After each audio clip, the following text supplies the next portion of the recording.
This is going to break Philip.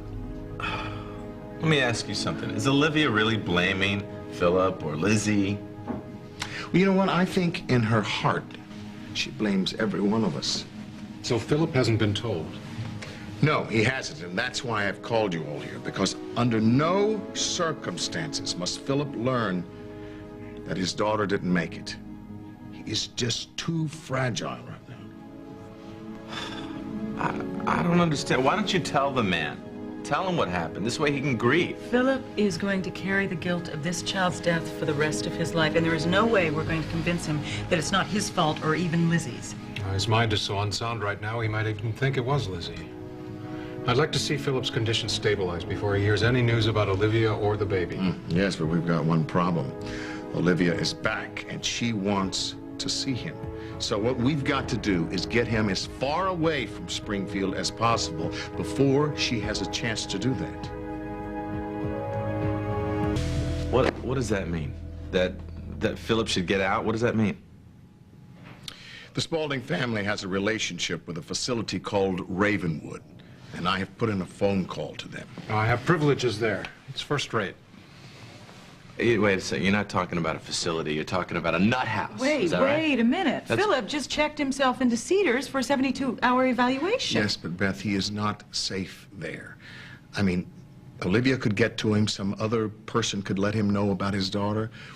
At Ravenwood, though, he would be isolated, no phones, no visitors, only his treatment. I'll check on the status of the paperwork. I'll see you out, Christopher.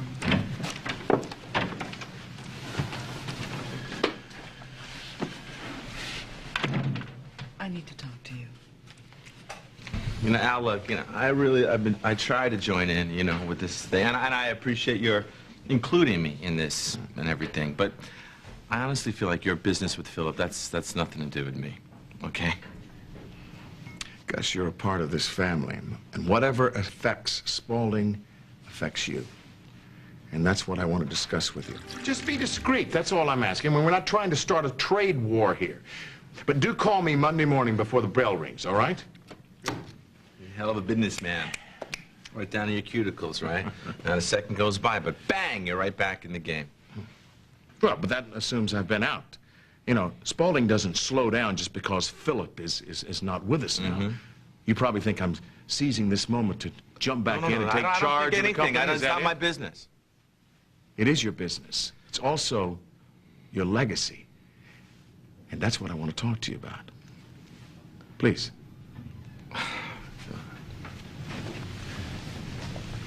Now, I want you to hear me out on this. I got ears, I'm fine. Just say whatever you want to say. All right, I was wondering, now that I'm in charge of Spaulding again, if you might be interested in taking a crack at management. Now, Al, you seriously, you want me to step into the Spaulding big chair? No, I will be in the big chair. You will be alongside. Al, come on, please, you promised you would hear me out. All I want you to do, Gus, is to observe. Just get the gist of how things are run, that's all. So I can use that MBA that I never got, right? You don't need an MBA to learn the ropes. I know. It's happening.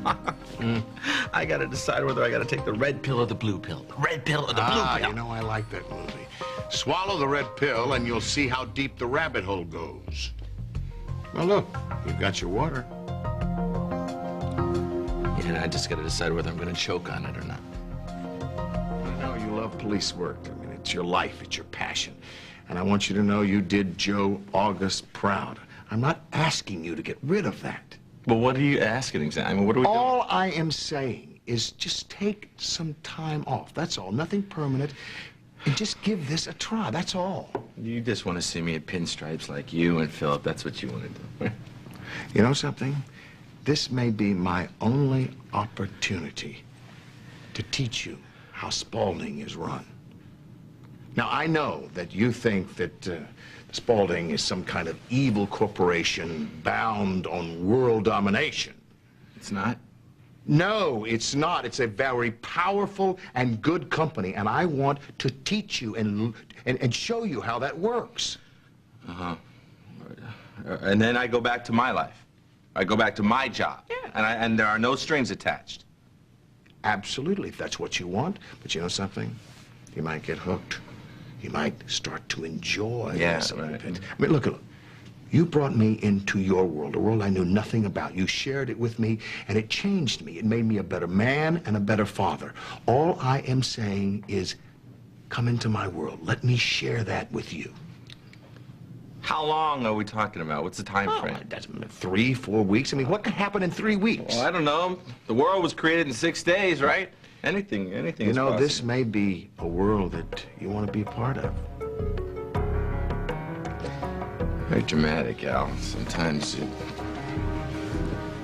it really gets to me. And sometimes you're glad it does. So, choose.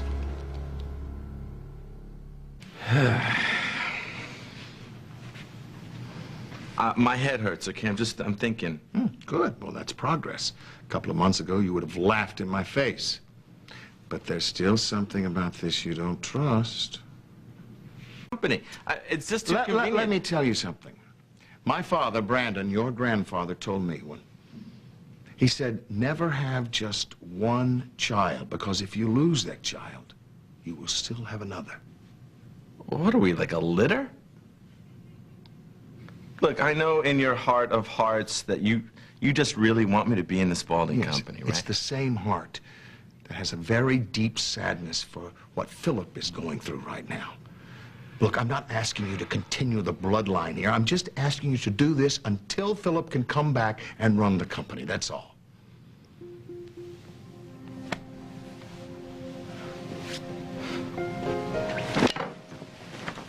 Look. Yeah, I will step in, all right, to help Phil out until he's well, okay? And then that's it. Does that make you happy? That does. And I'll take it.